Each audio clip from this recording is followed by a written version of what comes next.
Kami akan menjelaskan mengenai pengertian ketahanan nasional. Menurut Sumarsono, ketahanan nasional adalah kondisi dinamika bangsa yang meliputi aspek kehidupan nasional yang terintegrasi. Sedangkan menurut Harjo Mataram, ketahanan nasional adalah keuletan dan daya tahan suatu bangsa untuk mengembangkan kekuatan nasionalnya dalam menghadapi segala tantangan dan ancaman dari luar maupun dalam, langsung atau tidak langsung, yang bisa membahayakan kehidupan nasional.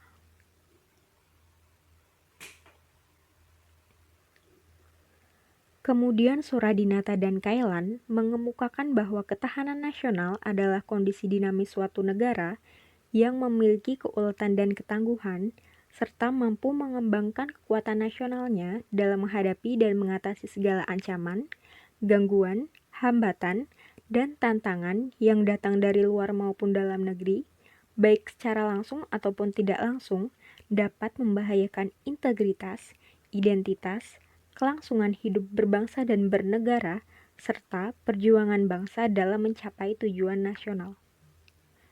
Dari ketiga pengertian tersebut, dapat ditarik kesimpulan bahwa ketahanan nasional adalah kondisi dinamik suatu bangsa yang berisi keuletan dan ketangguhan, sehingga mampu mengembangkan kekuatan nasionalnya dalam menghadapi dan mengatasi segala ancaman, gangguan, dan hambatan yang ada. Pengertian ketahanan nasional dalam bidang kesehatan. Kaidah kesehatan pertahanan adalah nilai-nilai kesehatan yang menjadi pedoman dasar untuk mengembangkan sistem pertahanan nasional berbasis uji kompetitif berkesinambungan. Sehingga ilmu-ilmu yang akan dikembangkan memuat kajian filosofi ilmu, yaitu termaktubnya aspek ontologis, epistemologis, dan aksiologis. Terminologi yang berkembang adalah terbentuknya format keilmuan yang komprehensif.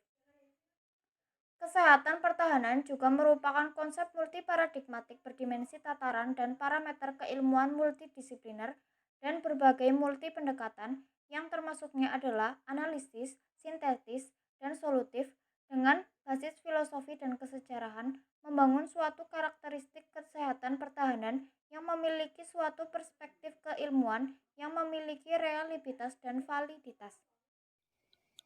Ketahanan nasional diperlukan untuk mendukung keberhasilan pembangunan nasional dalam seluruh aspek kehidupan, seperti penegakan hukum dan ketertiban, terwujudnya kesejahteraan dan kemakmuran, terselenggaraannya pertahanan dan keamanan, terwujudnya keadilan hukum dan keadilan sosial, serta terdapatnya kesempatan rakyat untuk mengaktualisasi diri. Tujuan ketahanan nasional yang didefinisikan oleh Sri Janti menunjukkan bahwa ketahanan nasional merupakan suatu kebutuhan bukan hanya oleh pemangku kepentingan di pemerintahan saja, namun ketahanan nasional sejatinya juga diperlukan oleh seluruh rakyat Indonesia. Perilaku ketahanan nasional. Contoh perilaku ketahanan nasional dalam kehidupan sehari-hari yaitu: pertama, menjaga keamanan lingkungan. Kedua, menjadwalkan ronda malam di lingkungan masing-masing. Ketiga, pengelolaan lingkungan. Keempat, menangani masalah kependudukan. Kelima, memperkuat karakter generasi muda. Keenam, menegakkan hukum yang berlaku. Ketujuh, meningkatkan kerjasama dengan luar negeri. Jadi kesimpulannya yaitu, ketahanan nasional adalah kondisi dinamika yaitu suatu bangsa yang berisi keuletan dan ketangguhan yang mampu mengembangkan ketahanan, kekuatan nasional dalam menghadapi dan mengatasi segala tantangan, hambatan, dan ancaman baik yang datang dari dalam maupun dari luar. Ketahanan nasional di bidang kesehatan pada dasarnya merupakan keuletan dan ketangguhan bangsa dan negara di bidang kesehatan untuk menghadapi ancaman, gangguan, dan tantangan yang ditujukan pada pertahanan dan keamanan negara.